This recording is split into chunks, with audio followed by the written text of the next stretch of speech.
松田さん。皆様、本日はお忙しい中ご参加いただきありがとうございます。司会を務めますジェトロベンガルール事務所の松田と申します。インディアイノベーションエコシステムエキシビションという本日のイベントですが、今回はエネルギー、気候テックを取り上げ、インドのイノベーション、スタートアップ環境についてご紹介します。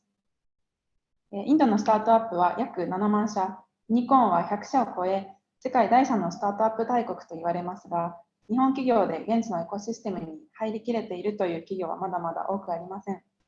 そこで、まずは市場理解として、インドのエネルギー気候テックについて、現地ベンチャーキャピタルのバラットファンドよりお話しいただきます。そして、海外進出先として、インドを具体的に検討いただく手がかりとなるよう、先行事例のグローバル企業として、シェルのアクセラレーションプログラム E4 の担当者、そして実際にプログラムを受けているスタートアップ2社、プラニステクノロジーズと AP ケミに登壇いただきます。スタートアップの皆様には進出先として、また日系大企業等の皆様にはスタートアップへの出資や協業先として、インド・ベンガルールを考える一助になれば幸いです。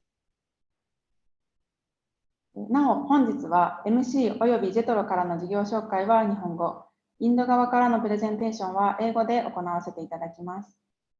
ご質問がありましたら、質問相手を明記の上、Q&A ボックスにご記入ください。ご質問は可能な限り英語でご記入ください。また、各登壇者へのコンタクトを希望される場合は、プレゼンの後にポールクエスチョンが表示されますので、そこでイエスを選択してください。ご質問者のメールアドレスをスピーカーに後日共有させていただきます。ウェビナー終了後に、Zoom ご退出直後に参加後アンケートが表示されます。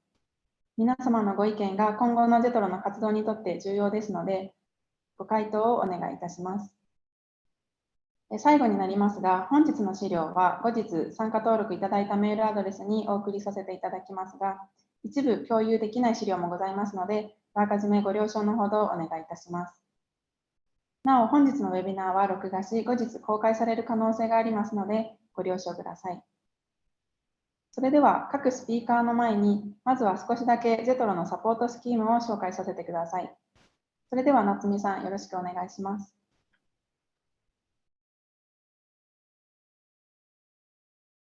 はい、ジェトロベンガルールの夏美と申します。どうぞよろしくお願いいたします。今日はウェビナーの前にといいますか、今ベンガルールでやっているサポートプログラム2つ紹介させていただければと思っております。まず1つ目がグローバルアクセラレーションハブと申しまして、対象が日本のスタートアップになります。日本のスタートアップが例えばベンガルールに進出を検討する場合に、こちらの、なんて言うんでしょう、エコシステムの中のキープレイヤーといいますか、例えば当地のコンサルティング会社、ジノブだとか、MOU 締結先によるメンタリングだとか、もしくは、市場調査みたいなものも簡単なものであれば可能になっております。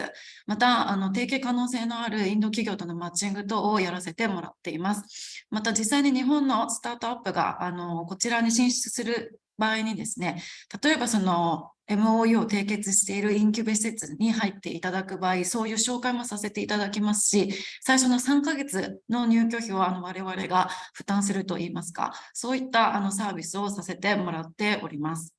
で、もう一つがJブリッジというプログラムになっておりまして、先ほどのグローバルアクセラレーションハブの対象が日本のスタートアップに限定されていたところ、こちらの Jブリッジについては、スタートアップだけではなくて、大企業さんだったり、もしくは大学や研究機関等も対象になってきます。で、なんて言うんでしょう。実際に日本のスタートアップが進出するだけじゃなくてですね、その業務提携とか技術提携、出資合弁企業の設立と、M&A だとか、いろんなものが対象になりますので、この J ブリッジというプログラムも皆さんに広く使っていただけるものと思っております。で、先ほどこちらのMOU 締結先と連携して日本の皆様をサポートさせていただくとお伝えしましたけれども、こちら表示しているのが具体的な締結先になっておりまして、例えば左上のマズムダール社メディカルファンデーションであれば、医療デバイスだとかライフサイエンス、そういったものが対象になりますし、上の真ん中 C キャンプライフサイエンス、それから右側の BBC バンガロールバイオイノベーションセンター、それから左下のナスコムで、右下のミチェリオについてはイモビリティだとかいろんなこちらの現地のプレイヤーと MOU を結んで彼らが得意とするセクターについてしっかり支援ができるような体制を築いておりますので、ぜひぜひ皆様にも広く使っていただけたらと思っております。で、こちらがグローバルアクセラレーションハブを使って実際にベンガルールの地に来ていただいたスタートアップになっておりますので、参考にご紹介させていただきました。はい、私の、説明は以上になります。どうもありがとうございます。間違えた。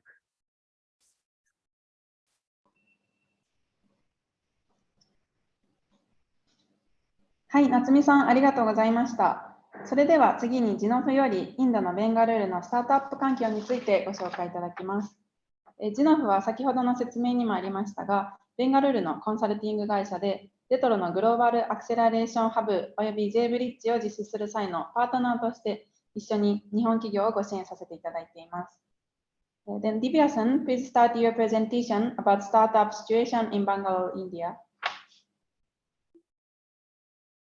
Hi everyone. Thank you, Matsuda-san. Can you please confirm if my screen is visible? The presentation.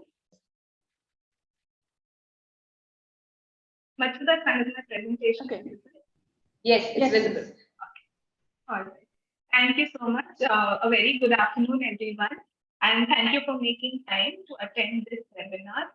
I will be briefly talking about Indian startup landscape and also touching upon Bangalore's relevance to the Indian startup ecosystem.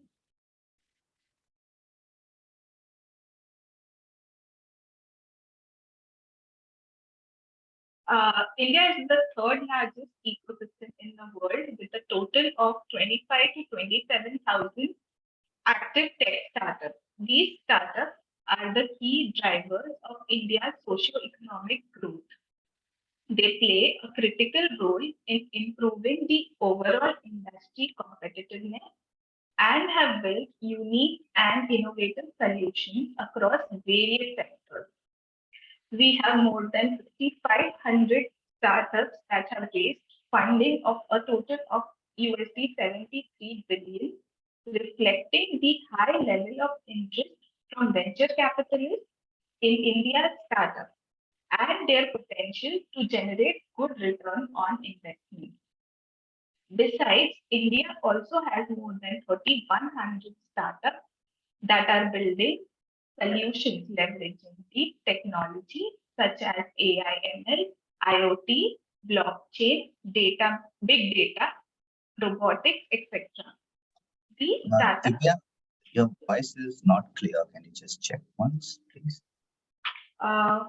Is it breaking or is it soft? Soft. Okay, I'll be a bit louder. Thanks, Prashant. Thanks.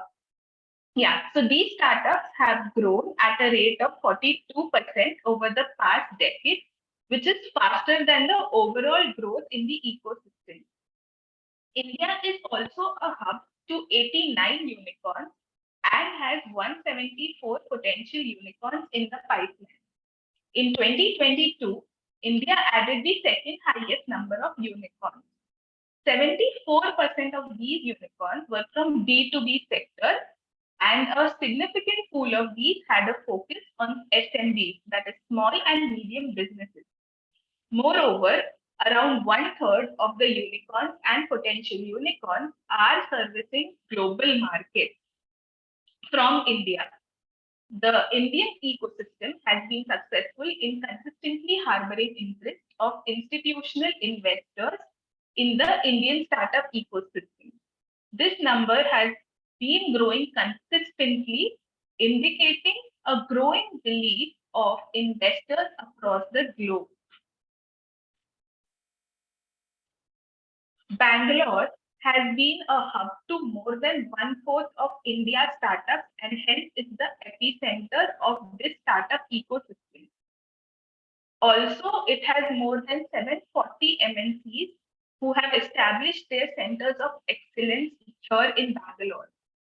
Availability of tech talent is one of the topmost reasons for startups and global companies in choosing Bangalore as their preferred location. With a talent pool of more than 4 lakh people, Bangalore is the 5th most preferred destination in the world for global companies. These factors combined have earned Bangalore the title of Silicon Valley of India. Thank you so much, everyone, for listening. Back to you, Matsuda-san.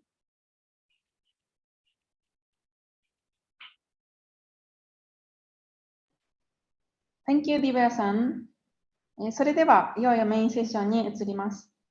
まずは、インドのベンチャーキャピタル、バラットファンドのシャム・メノンさんより、インドの気候テックについてお話しいただきます。なお、ご質問がありましたら、Q&A ボックスにご記入をお願いいたします。So, Sham-san, could you start your presentation about the situation of the energy and climate tech in India? Sure. Thank you, Matsuda-san.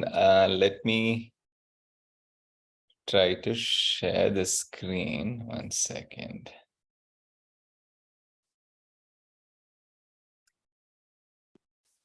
Nothing's showing at this point, huh? Wait. Is anything showing or no? No, No. not yet. It's No, not? Okay. Just please share again. Second. I'm trying to see why is it not showing. It was showing till now, no?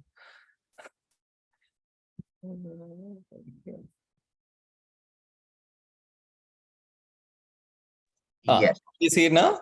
Yes. Okay, great. Thank you. Okay, yes. Thank you all so much for your time.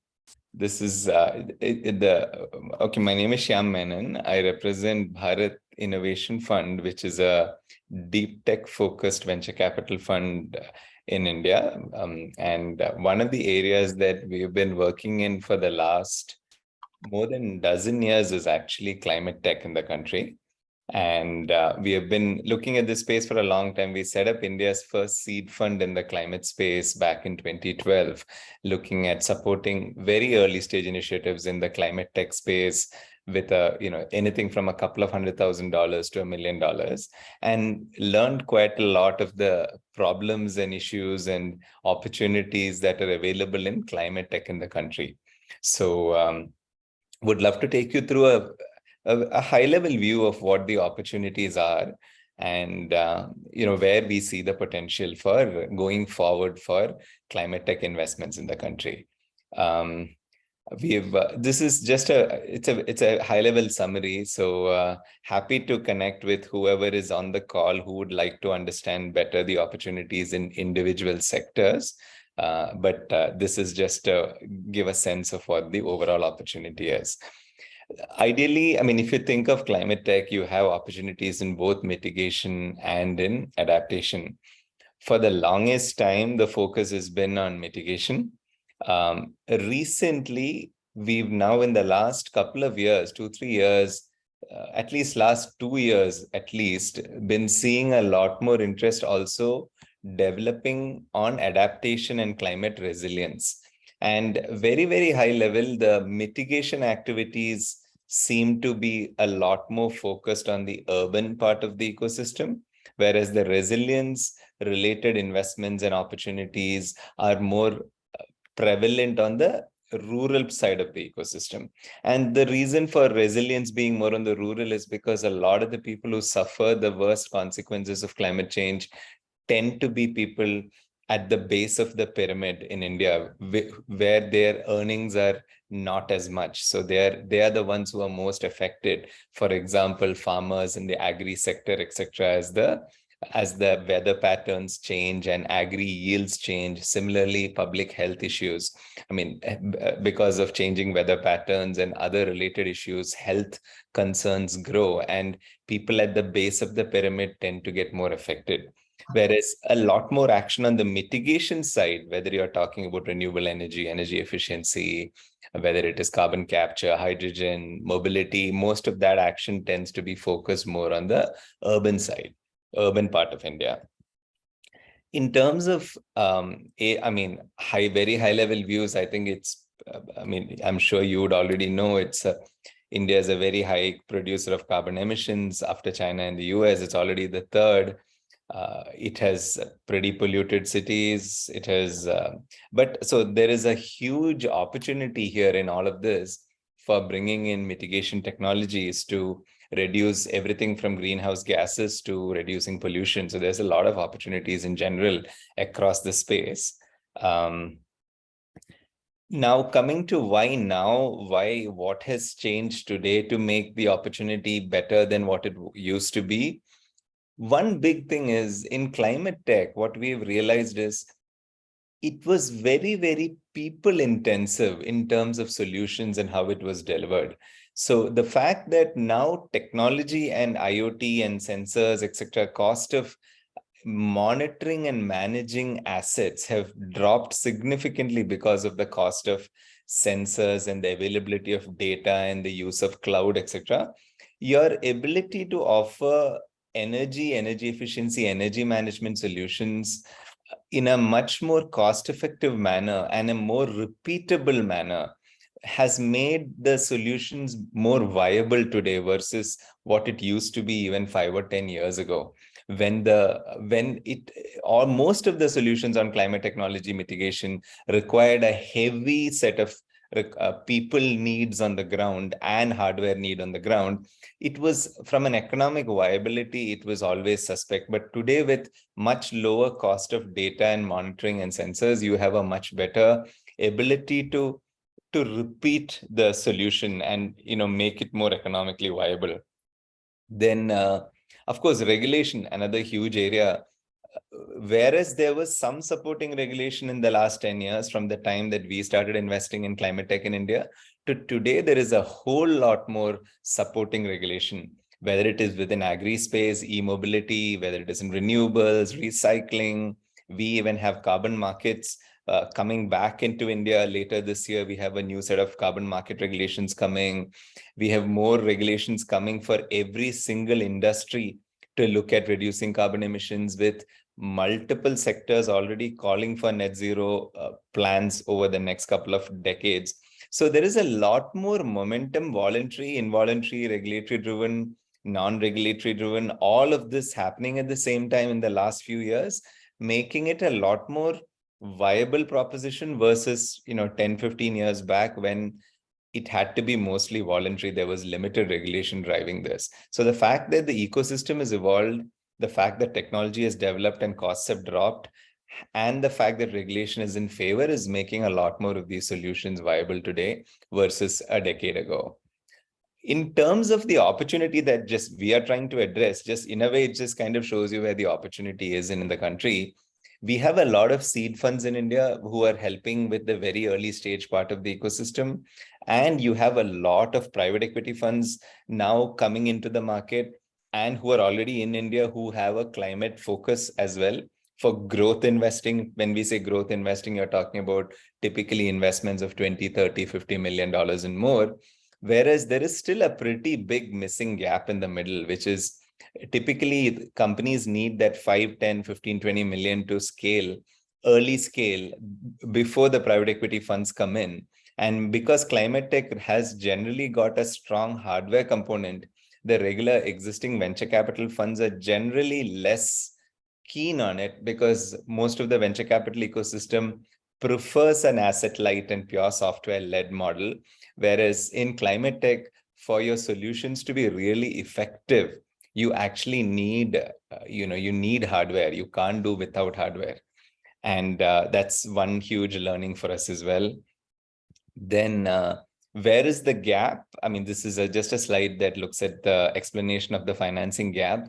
So typically you can get initial funding at the pilot level scale, whether it is in in any of these spaces. But the biggest problem in climate tech compared to internet-led startups, pure digital solutions where you're talking about a blue ocean versus climate tech, is that the end users in this industry tends to be very heavy incumbents. So utility companies, logistics, heavy industries, steel, cement, you name it, right? Power, chemicals, commercial real estate.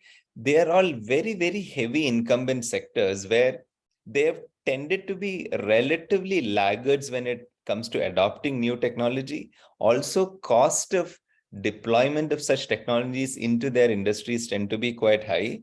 And hence, that risk averseness is quite there in that end industry to incorporate new technology.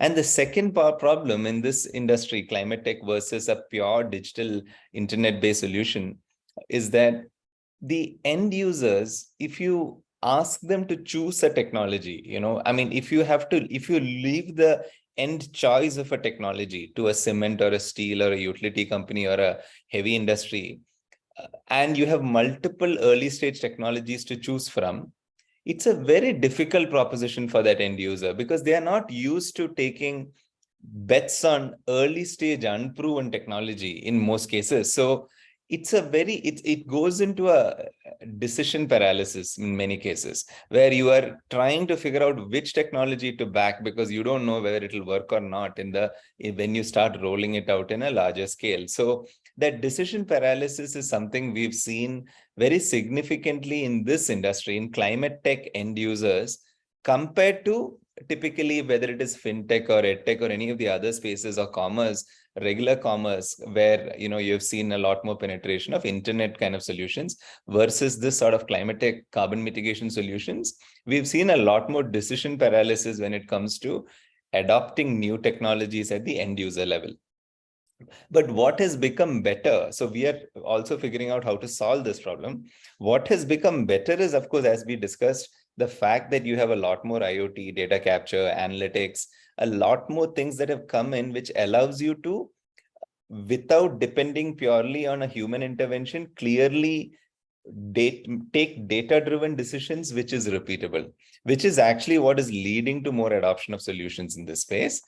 Now, this is a slide that kind of shows you how do you grow? What is the pathway for solutions in climate tech? Of course, climate tech is a generalization, but still, having said that, we'll get into the individual sectors in the subsequent slides, but this is generally the passage of a company. So you have your tech development stage, you have your initial product market fit stage. You have what we are defining as early servitization. When we say servitization, what we mean is whatever is the end outcome, whether it is energy efficiency or carbon capture or hydrogen or chemicals, if you're able to package it as a service, that means you're able to integrate your technology back and front and actually create a full solution which offers the end utility as a service. If you, instead of offering a more efficient motor or a pump or a chiller, if you're actually able to offer more efficient heating, cooling, or compressed air, or carbon capture or green hydrogen as a service versus offering a better electrolyzer, especially in the Indian context, I'm sure it is the same in many parts of the world. Your adoption potential is potentially far higher if you are able to integrate it all and create a full solution and then offer the green hydrogen or energy efficiency in the form of a utility as a service. So if that enables adoption much more, then and then of course the later part is the scale up of servitization and wide scale adoption. In India today, where we are is you have a lot of venture capital that exists on the left side of the spectrum, which is still early stage support, typically 1 to 5 million. But when you are coming to that 5 to 15 to 20 million, in this kind of solutions with strong hardware requirements in these spaces is where typically the financing is still relatively weak. And this is where there's a lot more opportunity for partnerships, especially with corporates / financing companies in Japan who are looking at entering this space. Similarly, on the later part of this journey, when you're talking about scaling up, you have a lot more financing support available on the ground because of the increasing amount of private equity and growth equity funds that have got allocations for climate and green investments. So that is becoming better. So you have a lot more follow-on capital availability now coming, and most large private equity funds now have an allocation. It can be 5%, 10%, 15%, but they have an allocation to support later stage scale up. But they need the pipeline creation is really where the largest gap is for private equity. In terms of what's available in India today, this is an opportunity that is there in the market today. I'm sure in another 2-3 years, this opportunity will also get filled up with a lot more vehicles active. But as of now, this is an area typically Series A+, Series B, C, where you have an opportunity in terms of capital availability for early growth. In a way, it's a pipeline builder for private equity. This is the financing gap in the market. Now, coming to what the areas are, and different spaces. I mean, the spaces may not be anything different from what you would see in Japan. It would be similar. Everything from energy efficiency, food and agri, transportation, renewables, water and waste. These are all the regular spaces that you have in the market. Of course, these are, in some sense, the size of the market is what we've given in the circle here, basis some of the calculations that have happened. So you get a sense of the energy efficiency market, food and agri. Of course, these numbers will change depending upon reports that keep coming out. I mean, this would have been basis a couple of reports that would have come out recently. But yeah, this gives you a sense of what the areas are. And this is all in billions of dollars. So this is a sense of the market that we are looking at. Of course, the transportation market is probably even far bigger. So, but this gives you just an indication of the kind of market size. This slide starts to break it down in a way, a little bit more into depth about what the size of those markets are. So if you look at electric vehicles, how would it get broken down? Typically, from a 3-wheeler commercial fleet to 4-wheeler personal transport to 2-wheelers to buses. So you begin to get a sense of where things are. Of course, these numbers are all going to move up significantly, especially as EV penetration is now starting in a very big way. I mean, this would have been basis about a year and a half back, a report that would have come and just targets that the country has set. But the way penetration of electric vehicles has already started increasing, we think we'll expect to see a much bigger deployment going forward. Now, having said that, what is the story in electric vehicles?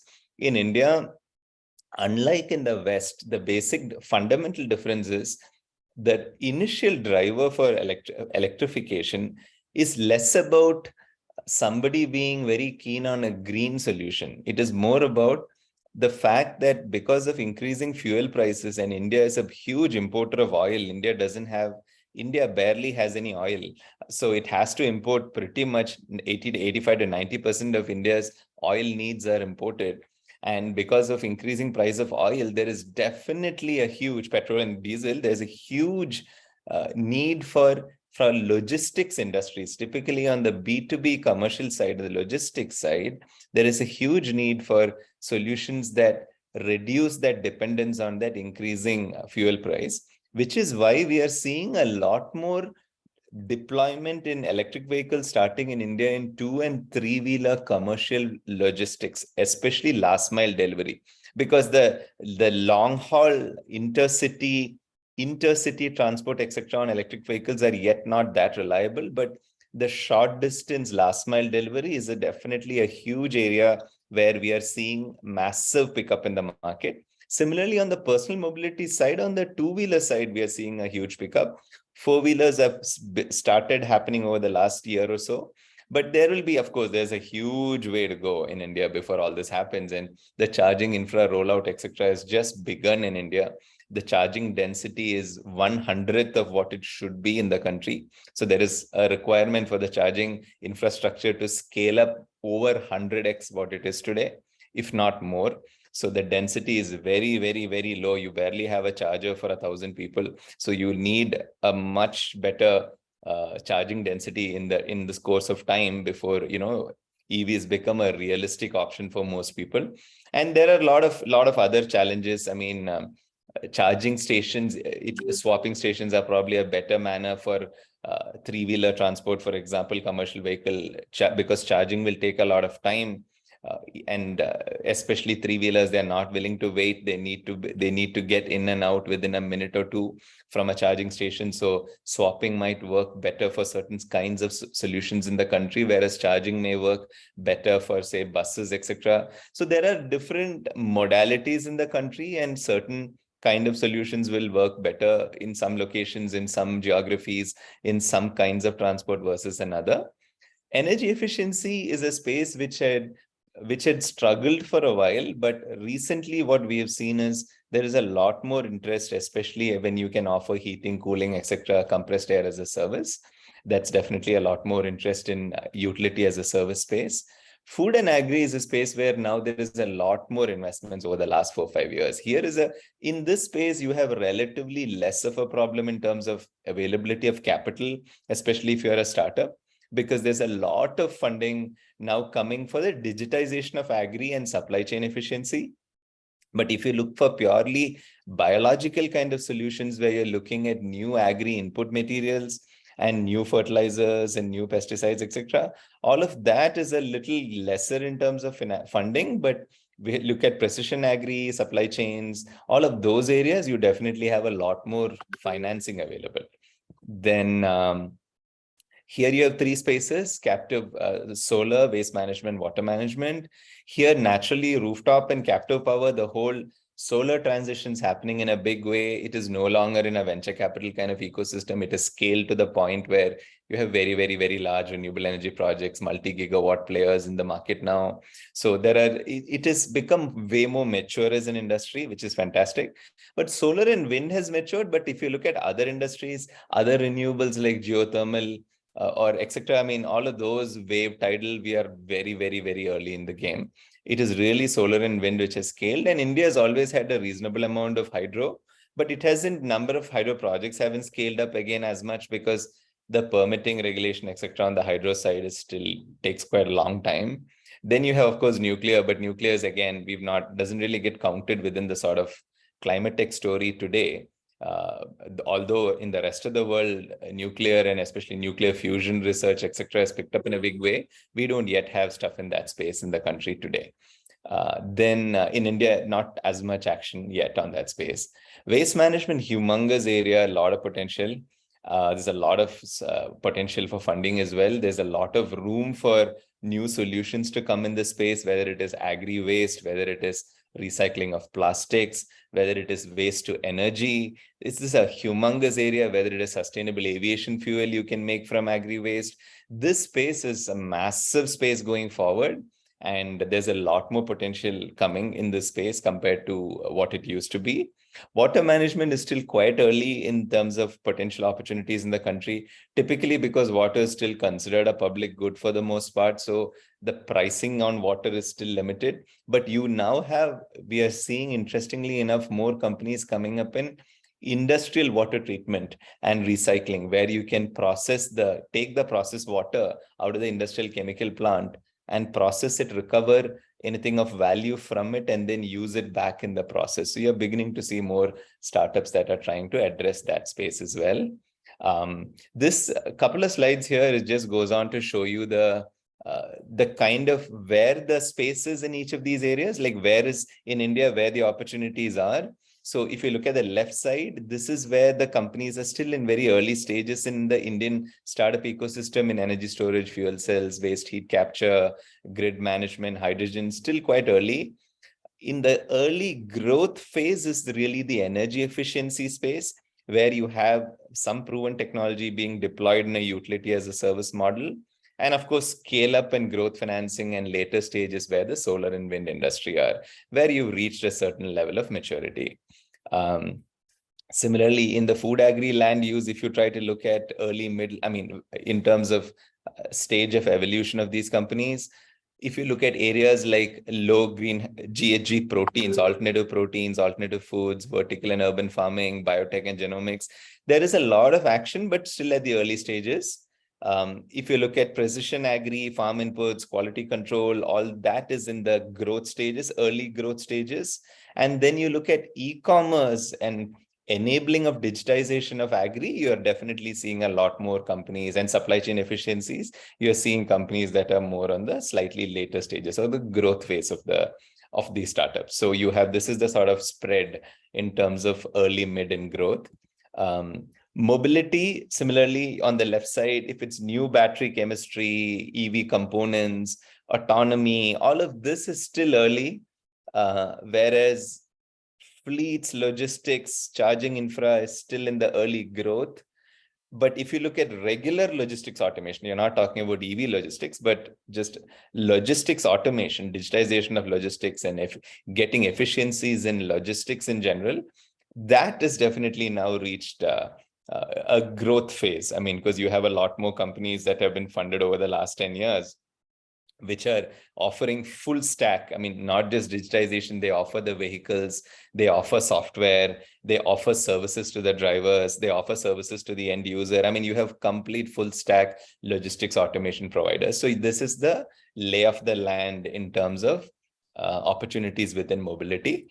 On the EV side, as you can see, a lot more of the component stuff is still very early stage in terms of Indian startups. Of course, a lot of this is imported now. But over time, we do expect to see a lot more solutions come from India itself. Then in the energy efficiency space, if you take not just energy efficiency, broadly built environment as well, stuff like advanced robotics, residuals management, green concrete, 3D printing, alternatives to plastics. This is stuff still on the left side, which is still early stages. But energy efficiency as a service, waste to value, this is still on the early growth. And if you look at, beyond that, you do have some large waste management companies in the country, which is more traditional waste management, whereas servitization is still on the early growth phase. But on the pure waste management side, you do have some companies which have reached scale, but not necessarily incorporating a lot of new technology and efficiencies yet. So this is where we are. So in this space also, there's a lot of room, especially on the green materials and robotics and etc. spaces. Then this space, which is industrial decarbonization, if you look at really cement, steel, chemicals, even fertilizer, waste, paper and pulp, even power sector outside of solar and wind, a lot of stuff still has to happen. I mean, here, if you look at carbon capture or low carbon fuels or industrial electrification or all of these areas, we are very, very, very new in the country. There is very limited solutions in the market. So especially here, you're talking about decarbonizing heavy industry. There is huge opportunity for Japanese corporates and financing institutions to step in here, because this space is just starting. And especially with the CBAM regulations, which is coming, which is the carbon market entry, taxation that Europe is putting into place, where just starting this October, if you are trying to sell cement or steel or any of these things, core materials into Europe from India, or from anywhere, you have to have a carbon price adjustment tax, which is apparently, people are saying it can be as high as even 25%, of the overall cost of the product, what you're selling. So it's a huge deal. So there is a huge interest now within the heavy industrial segment of India to try to find decarbonization solutions for heavy industry, because your ability to export will become hugely constrained, especially to Europe for now. Going forward, I'm sure similar solutions will be, similar regulations and taxation will probably come from other parts of the world as well. And even India itself will start putting regulation on heavy industry. So heavy industrial decarbonization is a huge space for potential for collaboration, especially with Japan, because there's a lot of room for new technologies to come in here. And this is the solution. Yeah, this is the set of solutions that I wanted to put out there. Thank you, Sam-chan. We have learned that climate tech opportunities in India. Thank you. 続きまして、Shellのアクセラレーションプログラム E4 についてのプレゼンテーションに移ります。E4 担当の3名からお話しいただきます。Now, I'd like to invite Mr. Albasis Mr. Piyush and Ms. Kriti from Shell. Please start your introduction about the Shell's acceleration program E4. Shyam, you can stop sharing the screen. Yes, I'm just. Has it gone? No, not yet. No, it's still there. 1 second. Wait, no. Stop share. Sorry. Yeah. Thank you. Thank you.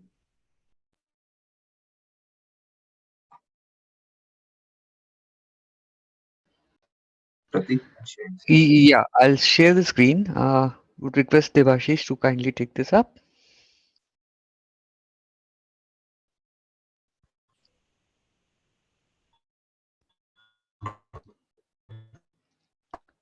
Yeah, is my screen visible? Yes. Yes.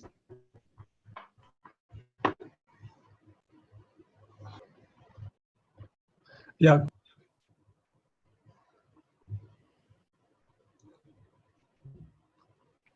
Pratik, can you hear me? Yeah, please go ahead. Yeah. So hello. So my name is Devashish. I'm the general manager for the Shell E4 Startup Hub. We are based out of Bangalore in India, and I think the whole purpose why we started this E4 Startup Hub has been that how do we kind of look at playing a role in the overall energy transition journey that as an organization we are going through, but also at the same time impact the energy startup ecosystem in India as well. This program has been in existence for last 5 years now, and we've worked with almost 40 plus startups along multiple themes that we kind of structure. And also some of the key mission that we have is around building a kind of a world-class startup hub based out of Bangalore. And we are located in one of our key technology centers in Bangalore. And we also at the same time want to focus around how do we build a strong partnership around working with startups. And at the same time also enable the startups to grow and scale while working with us. So today we have a good set of presentation and a couple of our startups also in this forum. So without spending much time, I will just maybe hand over to my colleague, Sukriti and Piyush, who are on the call to run the presentation from here on. Yeah, Thank over you. to you, Piyush. Thank you. Hello everyone, hope you are having a good day and very interesting session so far. Really good to get great ideas fostering in here. And I am Piyush. I lead the startup sourcing for E4, and probably it's a good time to give you a brief about how E4 strategically collaborates with startups to generate value and support the startups in the scaling ambitions. We come as a strategic collaborator through an equity-based accelerator, and we have the variety or a set of offerings that we offer to the startups, not only from certain amount of capital infusion, about $20,000 of capital infusion that we do. We have a set of experts that support you through the entire scaling up journey, both on the technical and commercial phase. And of course, we have a world-class facility at our Shell Technology Center, Bangalore. So most of our startups are more than welcome to utilize those facilities for opportunities such as pilots, etc. What we finally endeavor to do is, or the end game of the whole thing is to support startups also get a deployment opportunity within Shell, which means it becomes a two-way street. We add value to the startup in the scale-up journey, and in return, we see some deployment opportunities that help the Shell businesses solve their problems. So that's the end game that we work towards. But also a good time to probably also spell out that we are, while we look at a variety of areas, as Debashish mentioned, about 12 to 14 thematic areas, but Yeah, we can flip over to the next slide. Yeah. But what we also look as a primary criteria is, I think I have a pop-up right in front of me. Something is okay. Yeah. So what we look at is thematic areas in the energy and the mobility sector. So it could be energy, within energy, it could be the core oil and gas business or the energy transition business. And when we talk about oil and gas business, anything that helps move or pivot towards energy transition or low carbon side of things. So that's what we look at. Of course, we go for deep tech and IP startups. That is our first choice of startups that we look for, that you have something unique or an IP in your business that can act as a moat and some differentiator to what is generally done in the market. And in turn, we try to convert that into a significant value proposition within Shell as well, to see how that new tech can add value to one or more of our business lines. And as we go for early stage startups, we generally look at early stage startups, which mean something between TRL2 and TRL7 that we go for. And at that phase, since there's a lot of evolution happening in the startups, we also find startups that have a strong team and a coach ability to be coached as one of the key factors that can help them in the scale-up journey. Amongst the many themes that we work on, yeah, you can probably see it out here.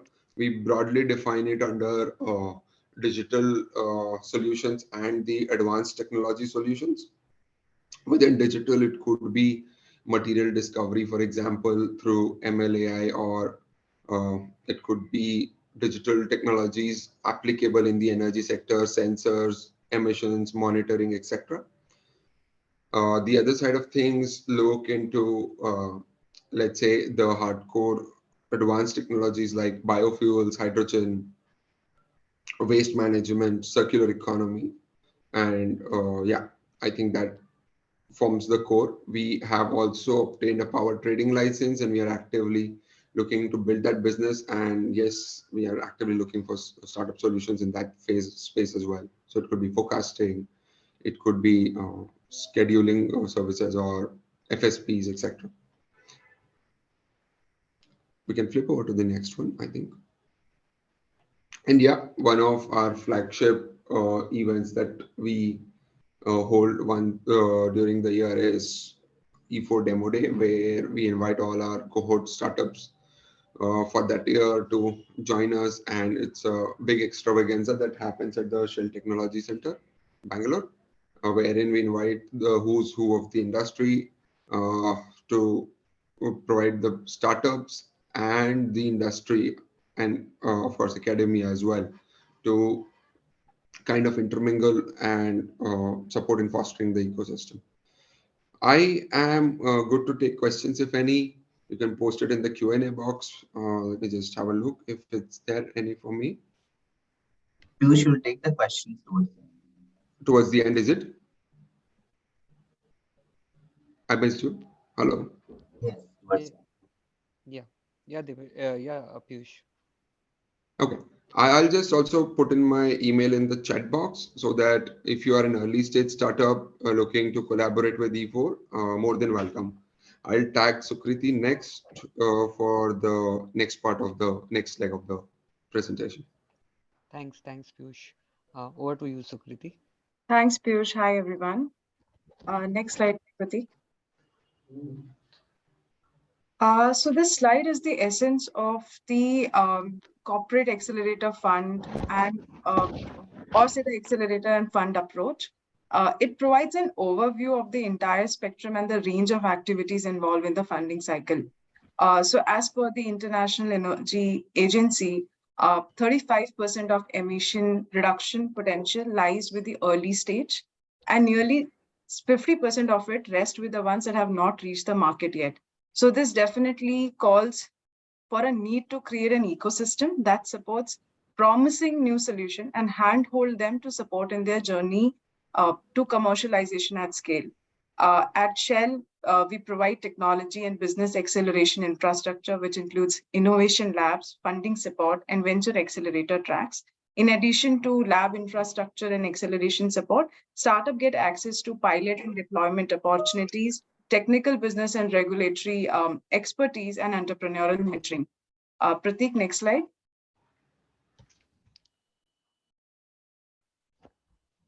So this talks about the architecture, integrates the whole innovation, incubation, and investment ecosystem. So this entire framework approach required to plug the ecosystem gaps and create a framework that plugs and support multiple vehicles to ensure that the ecosystem is sensitive to the needs of the entrepreneurs and that have end-to-end support that is made available to them. So when we talk about the climate tech space or climate solution, that needs a well-rounded, multi-level financial as well as non-financial support from the ecosystem in order to deliver at scale at the fastest pace. But we typically see that a startup raises funding. You can go to the next slide, Prateek. So there are typical, funding avenues that's available for if we talk about the multiple sectors, and they can raise it from angel networks, micro VCs, family offices, traditional or corporate VCs, and so on. But the early stage startup ecosystem, which has the maximum potential for impact, which is found out by IEA in the climate tech space, also faces its own unique challenges and valleys of death, especially in the climate tech space. Next slide, Prateek. Next slide, yeah. Next one. Yeah. So innovators and entrepreneurs, particularly those harnessing deep tech solutions, have historically been underfunded, leading to a series of valley of death. Exposures this experience leaves many breakthrough innovations stuck inside R&D labs, patent offices, and that discourages entrepreneurial risk-taking. One of the key challenges which we have seen is the dearth of capital for validation for solution or investment to go to market. This is accentuated for startups in the climate domain because of their deep tech nature, which often make them riskier as well as less understood from the financial point of view. Secondly, what we have seen is the impact understanding and methodologies to collect credible impact data, which is not just nascent and developing, but also expensing and it requires special expertise. Another big challenge faced by the solution provider is the resistance from the business as usual. As any transition to low carbon technologies require not just a gear shift, but also a track change. So in many cases, even a complete paradigm shift to the sector as a whole. So climate tech is different from, say, more traditional tech investing. This former won't just include asset-light solution, but also include investment in manufacturing, R&D, hardware, and production innovation. But if we look at the funding attracted by climate action-related technology, of the almost $27 billion of such investment globally in the first half of 2022, close to around $2 billion went to India's firm.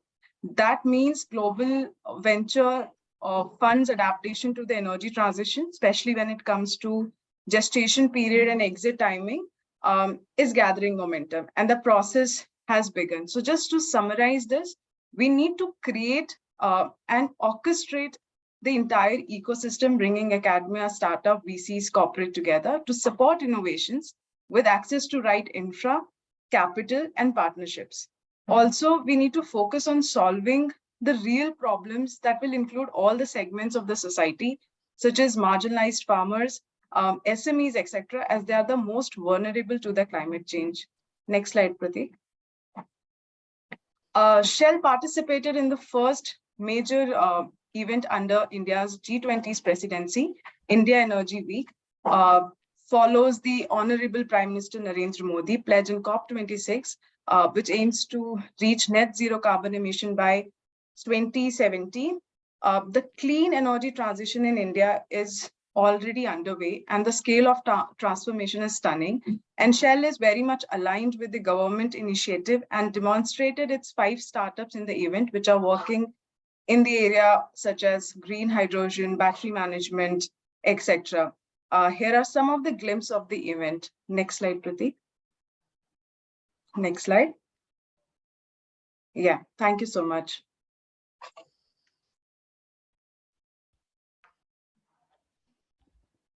Thanks, Sukriti.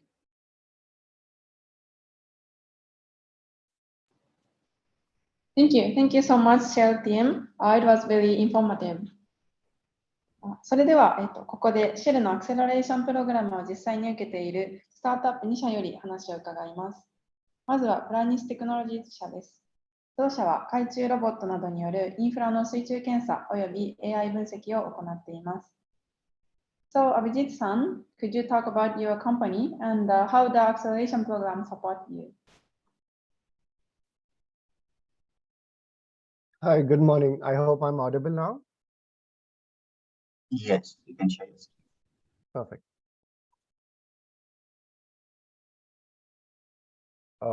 Can somebody please confirm once my screen is visible? Yeah, just go to the presentation mode. Sure.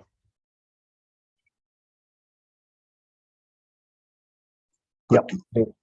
So, hello, everybody. My name is Abhijit, and I am one of the business head for Planus Technologies. Now, we are pioneers when it comes to the field of marine robotics in India. We were founded in 2015, and over the last 8 years now, we've executed close to 300 plus commercial contracts worldwide. We filed over 30 odd patents, and we are headquartered out of India in Chennai, and we also have offices in Europe and Middle East to cater to those regions. All the products and all the R&D that you see that we've developed has all been in-house, and we are very proud to say that since we are pioneers, we are the only organization in this country who has advanced in the field of marine robotics. Now, what is it that we are trying to resolve through the drones that we've developed, underwater drones? Now, aging infrastructure is a vital problem worldwide. We all know this. Now, assets are built to last for decades together, and these assets need to be maintained and inspected with the right type of technology so that we can ensure they live out their entire lifespan, and they also help in extending their life, extending the longevity of the asset in terms of life. Now, when you talk about structures that are submerged underwater, like bridges, dams, ports, we have oil and gas, we have offshore structures, we have structures that retain water in the downstream side. Now, these are primarily inspected by, majority of them are inspected by using manual divers, human divers that go underwater. Obviously, it's a very big risk because you have a human that is going underwater, that's one. And second is that there are very limited capabilities that these divers have when they are allowed to be underwater just for 30 or 40 odd minutes. Now, that's one challenge. The second is you do have technologies available in the market, but 90% of the technologies or the offshore drones that we're talking are meant for deep offshore oil and gas. They are called work-class ROVs. Now, they happen to be an unfit solution when you talk about nearshore waters. So, and second is they are quite expensive. It's like, the logistics itself is a huge challenge in bringing these drones and, deploying them for small inspection of small structures. And finally, the third challenge in the market that we've seen is reporting. Surprisingly, all the reporting in this industry is still done manually. The best form of digitization we've seen are PDF reports. These are not really smart ways of reporting. Now, this includes North America, Europe, Southeast Asia, Middle East, and so on. To combat these challenges, now Planus has developed an end-to-end solution. Now, what I mean by end-to-end solution is, now, like I said, we are pioneers in the field of marine robotics. So we have developed these drones that go underwater. These drones are integrated and integrated with non-destructive testing sensors, like non-intrusive testing. That is That is what is required to get deeper insights into asset. So these drones would go underwater, collect data. Once the data gets collected, that gets converted, standardized, and then analyzed to generate deeper insights. So to explain this point further, how the whole technology works is, now there are various types of inspections that are done underwater. So you have visual, you have NDT, you have sonar surveys, you have IoT-based solutions. Then you have aerial drones that get deployed on these assets. Now these collect a lot of data. Now since there are various technologies that are involved here, the type of data that gets collected is quite vast in terms of variety. So bringing them on a standard platform is the biggest challenge. Now, our platform is capable of getting all the data, converting it into a single format, and that is where we have our AI that helps in processing the large data sets. But the AI helps us in auto-identifying anomalies, defects, identifying what's wrong with the data. And this helps us in further identifying what kind of challenges we are facing in terms of the assets, and that's how the insights are generated. This is just a short gist in terms of the capabilities of our ROVs. Now, there are a few techniques. This is what makes us unique. One is, apart from visual inspections, we have lasers integrated on the drones that will help in quantifying defects at accuracy, millimeters. When it comes to turbid waters, we can perform 8 out of 10 cases. Planus is very confident in performing this, as in we are very proud in saying this, that if Planus can't do it, we've not seen any other organization in the world who can do this when it comes to turbid waters. Sonar surveys are possible using the same equipment. This is not a USP, but it's just an add-on.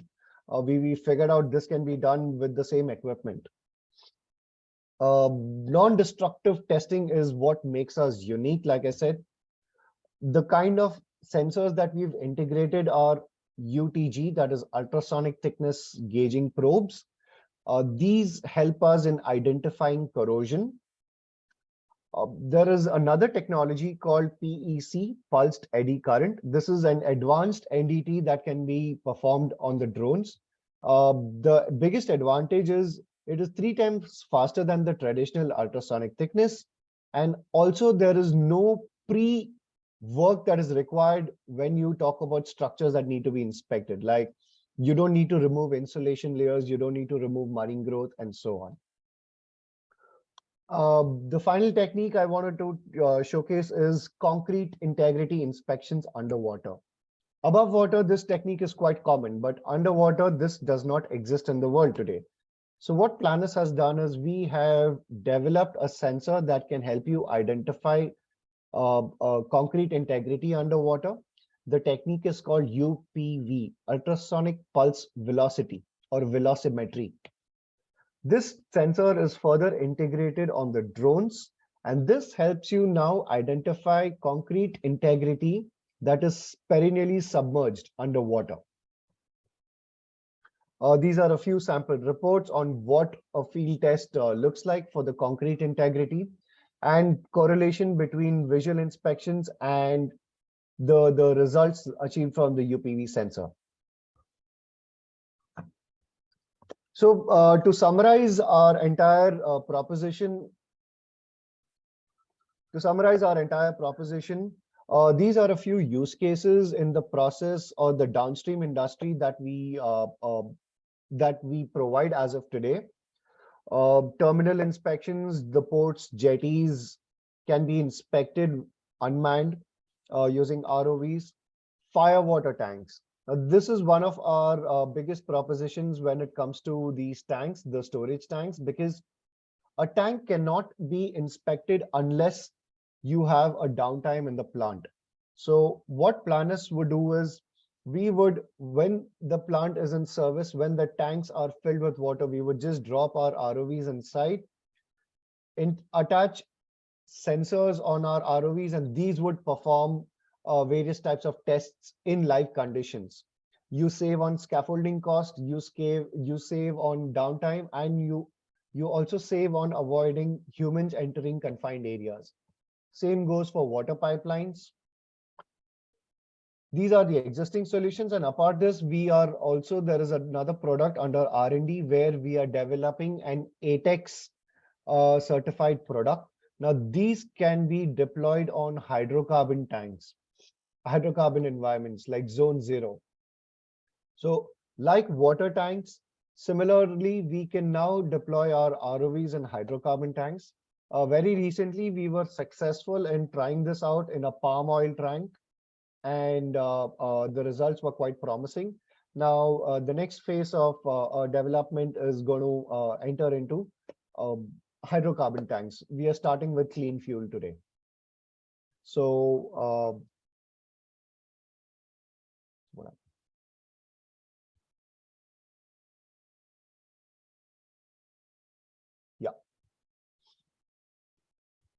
yeah. Now, all of the data or all of the techniques that I showcase now are all about capturing data, right? Because these are hardwares, they capture a lot of data. What happens after you capture data? This is where our the platform that I spoke about of getting data from multiple sources and standardizing it. So these are a few snippets of our platform where the data can be sourced from multiple locations, multiple technologies, multiple vendors. They further get standardized, and then visualization and analysis is performed. So I have a few samples where we have intelligent pigging that is done by third parties, but the standardization and visualization was done on our platform by Planus. This is for a large oil and gas customer in India. This is for one of the oil and gas customers in Netherlands, where the inspections were done using small crawlers that go inside pipelines. Now, these are ammonia and urea lines, and unfortunately, the client were receiving 200 to 500 hours of just raw videos as a result. So this is where we standardized the data and put them on a platform. And with the help of our AI, we were able to auto-identify multiple anomalies. Similarly, for sonar data on a point cloud version, be it a real-time IoT, that has also been integrated. So yes, thank you so much for your patience in hearing me out. I'm happy to have any questions you may. Abhijit will take the questions towards the end. Thank you. Thank you.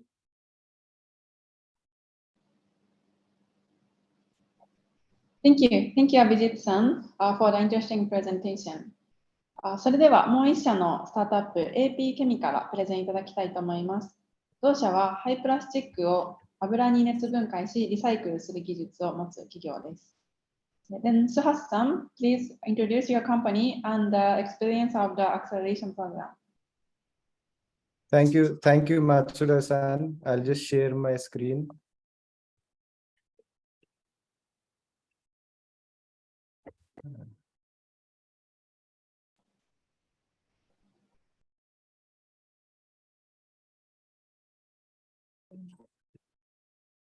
I hope my screen is visible now.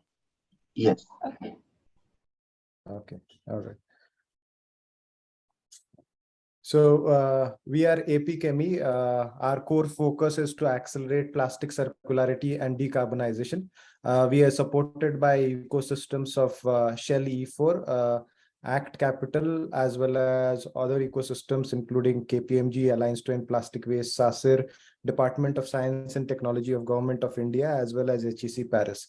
Our experience with Shell E4 has been extremely positive, and we are really grateful for the opportunities that Shell E4 program brings to us as a startup. We focus on plastic waste. Since the beginning of plastic generation, more than 6.3 million tons of plastic waste has been generated, and less than 1% of this plastic waste has been recycled more than once.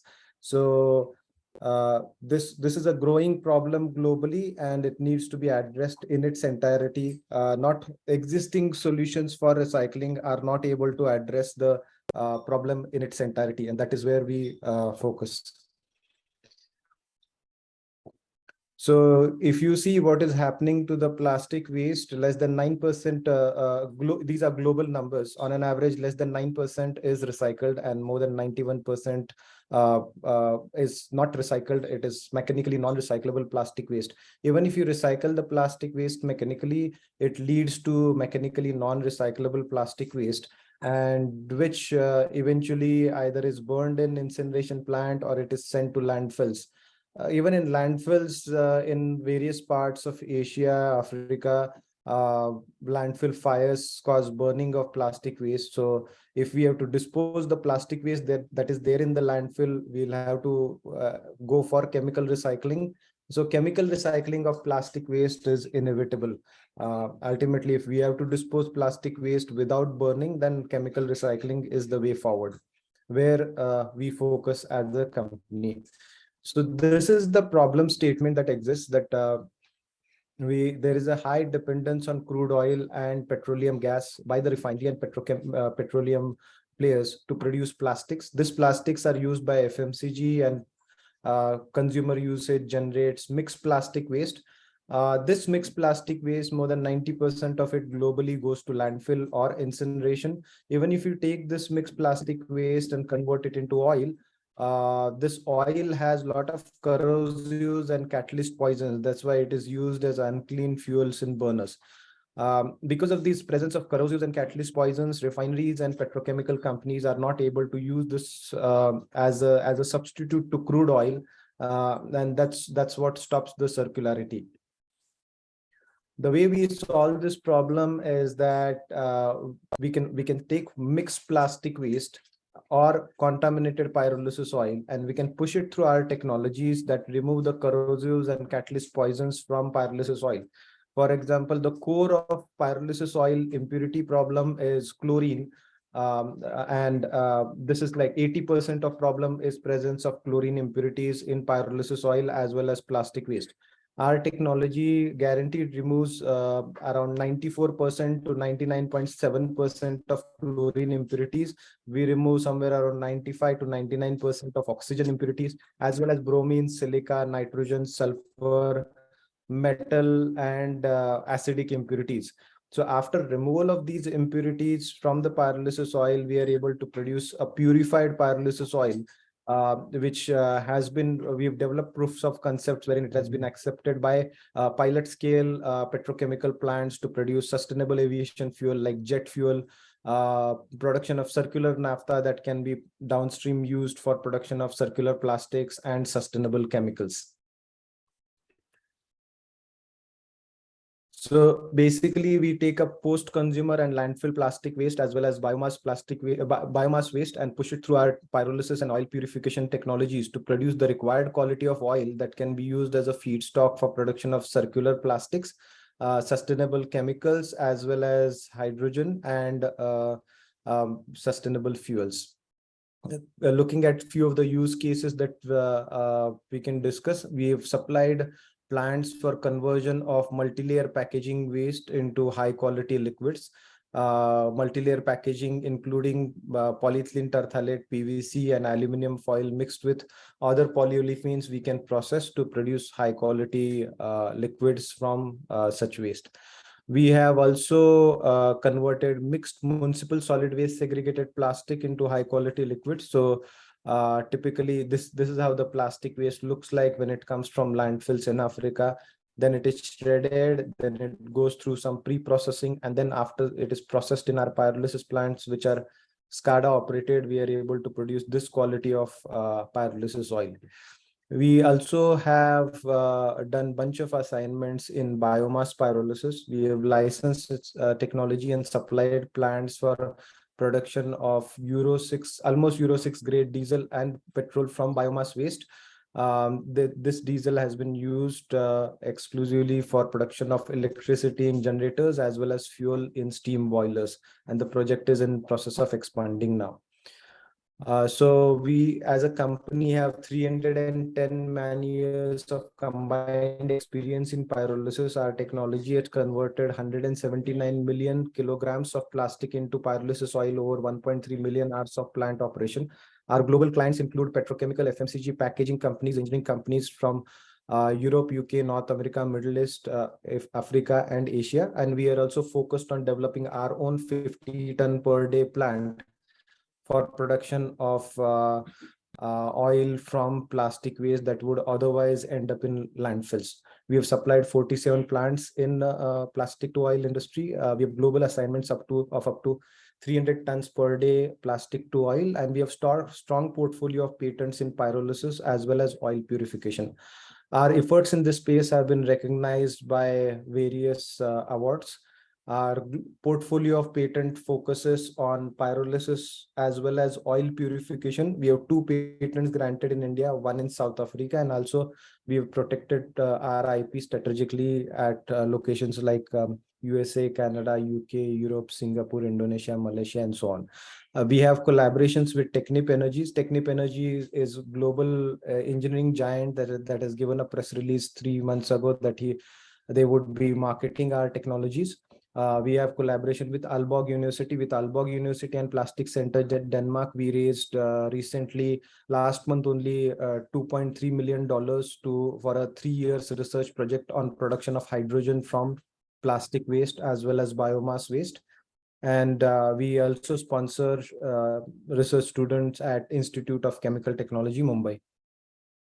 The traction that we have developed includes that the purified pyrolysis oil samples produced using our technology have been approved by 7 global petrochemical companies for downstream production of circular plastics as well as sustainable chemicals. We've received letters of intent from various global petrochemical companies as well as FMCG companies for offtake of end products. And now our focus is to raise funds and scale up the operations. We believe we have most capable team in this domain. I have 47 years of I have experience of 12 years and developing 47 plants in pyrolysis. Vijay has experience of 40 years in engineering as well as EPC in petrochemical companies. Aruna has 15 years experience in operations. We have very well knowledgeable board of advisors, and we also have team of engineers including electrical, process, mechanical, safety, automation engineers, and so on. So we are focused on sustainable development goals 8, 9, 11, 12, 13, 14, 15, and 17.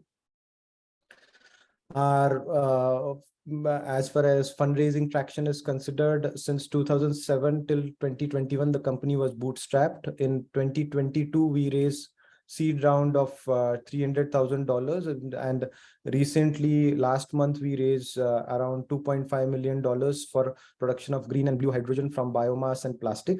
Our ongoing fundraise is we are looking at pre-series of $1.5 million and series A of $15 million in order to develop a 50-ton per day plastic to chemicals plants near Mumbai, and then also expand globally so as to prevent landfilling of the plastic waste. So thank you so much, and thank you so much for this opportunity. Yeah.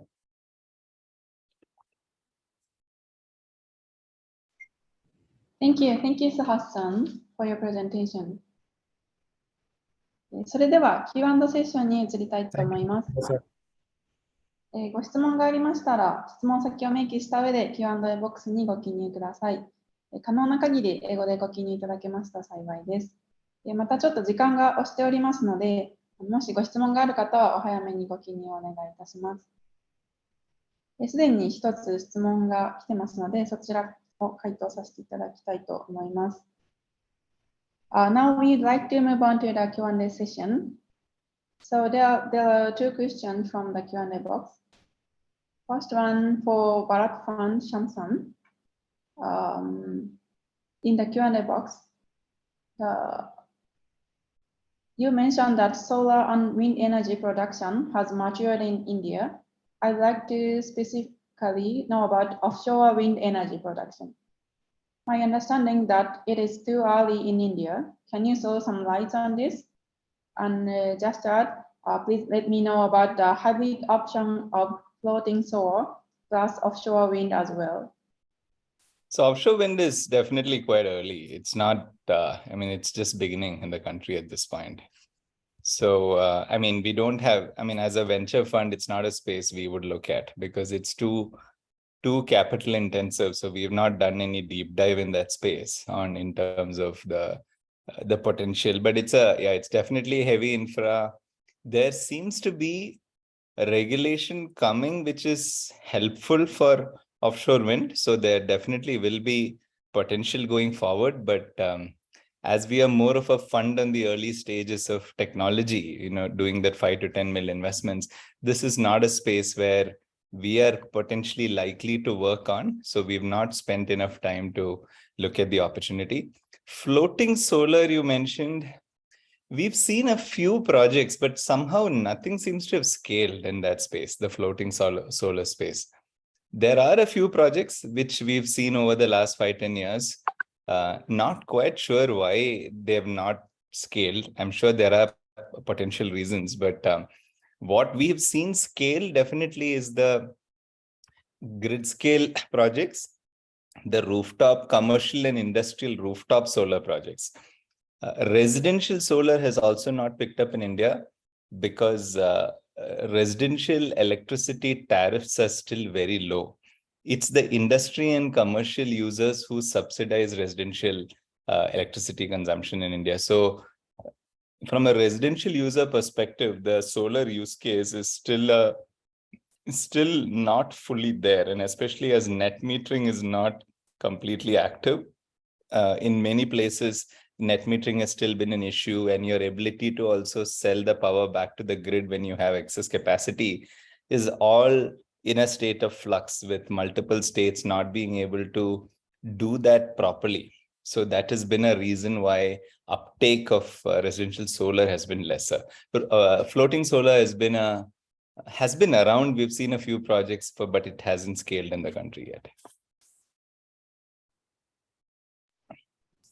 Thank you.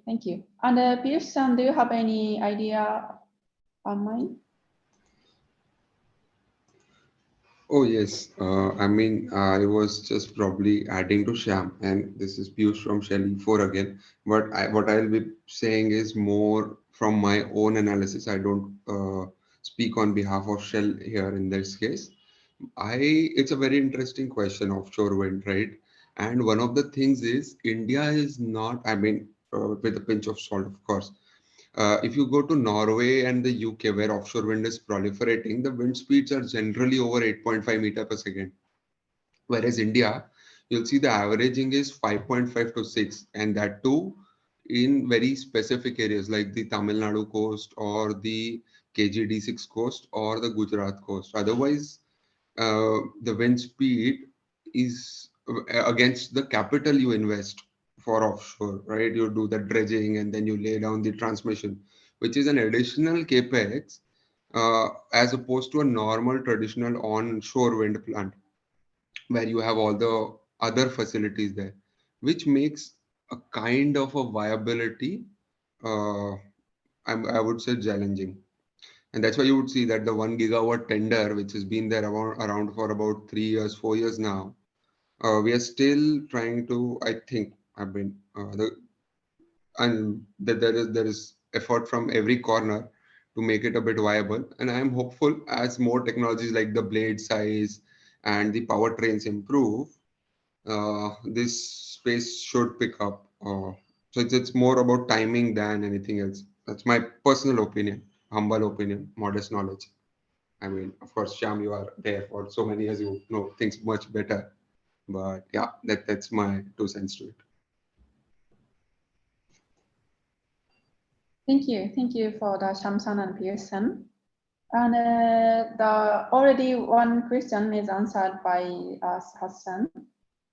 So I'd like to ask to Shell that have you any Japanese startups approach Shell, or has Shell had any interaction with any startups from Japan?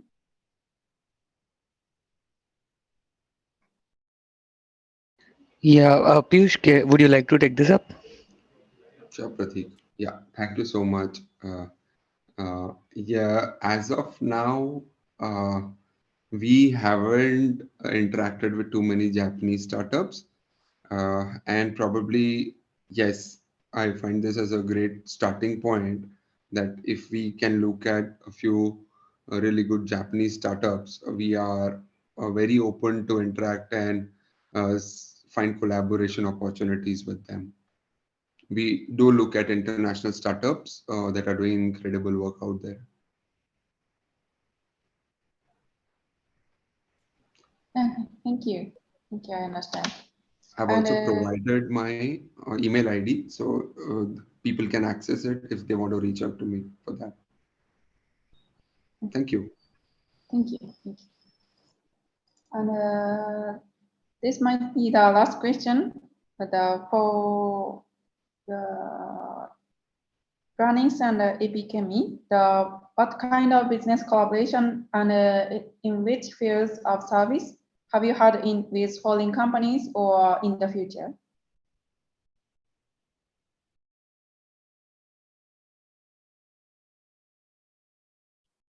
Abhijit, would you like to take it up?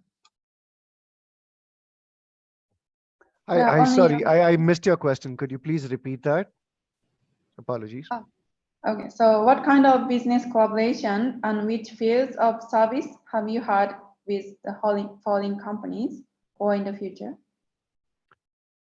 Sure. So at the moment, we are present in Europe and Middle East, and the kind of organizations that we are working with are oil and gas companies, process, petrochem, and then we have a couple of municipalities also that we work with. Now, talking about Japan, it's a very interesting space. We did a very deep research regarding the country's dynamics. We would like to initiate our conversations with a few of the hydropower plants in that region. Apart from hydropower plants, we would also like to speak with a couple of heavy industries, the EPC industries, the heavy engineering industries.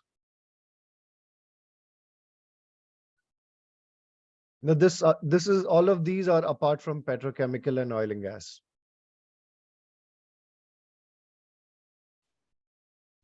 Okay, got it. Thank you.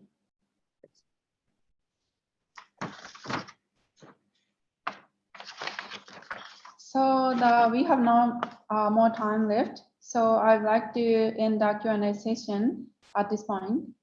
Thank you for answering the questions. 以上で本日のセッションはすべて終了となります。長時間お付き合いいただきありがとうございました。それでは最後に我々のパートナーであるジノフのディビアさんに閉会挨拶をお願いしたいと思います。ディビアさん、so please give closing remarks. Yeah, sure. Thank you, everyone. Thank you to all the audience and all the speakers as well for sparing time, and especially Mr. Shyam for highlighting why it is a great time to adopt climate tech and highlighting the use cases and market size of different sectors and key areas of interest for our audience. Thank you, Shell, for sharing your framework of working with the startups, leveraging these startups for improving the climate tech space, and also to AP Chemie and Planis for showcasing your startups here on this platform. In case anyone in our audience wants to reach out, you can write to Zinov or Jetro, and we will be happy to connect. Thank you, everyone. Hi, Divya. I have a question that has been asked. Do you want me to answer this, or should we take it up one-on-one? Prashant, what should we do? Abhijit, 30 seconds. Sure. So yes, we do have a very strong proposition when it comes to offshore wind. We are already working with a couple of O&M companies in the northwest of Europe, from Denmark, Norway, and Sweden. Regarding the inspections, we have a unique proposition where we can perform a non-intrusive test on the turbines, which will also help them avoid an entire vessel being chartered to go all the way to the location and then, performing these inspections. It's a complete remote proposition. I am happy to discuss this in detail if you would get in touch. Great. Thank you, Abhijit. Thank you to all the audience as well. Have a great day. Sure. Thanks a lot. Thank you. Thank you. Bye-bye. Thank you. 以上で本日のイベントは終了となりますが、Zoom を退出される際に本日のイベントのアンケート画面が出てまいります。1分程度の簡単な内容ですので、何卒ご協力いただければ幸いです。それでは、本日のウェビナーは以上となります。本日は誠にありがとうございました。Thank you everyone for today. I hope to see you again soon.